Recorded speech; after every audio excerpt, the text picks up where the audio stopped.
Dati pag CR, suntukan. Ngayon pag CR, Hoy!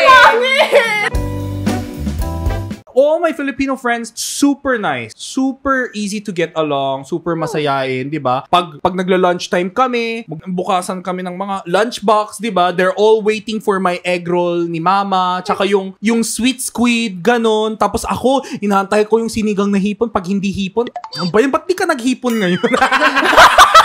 Adobo.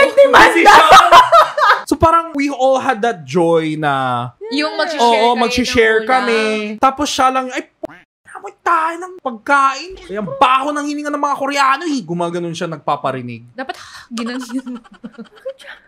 Hindi, I'm just like, whatever. Pero for some reason, never niya akong sinuntok or anything. Takot siya sa'yo. Takot siya sa'yo. I was waiting for him to touch me so I could touch him back. I think he prays.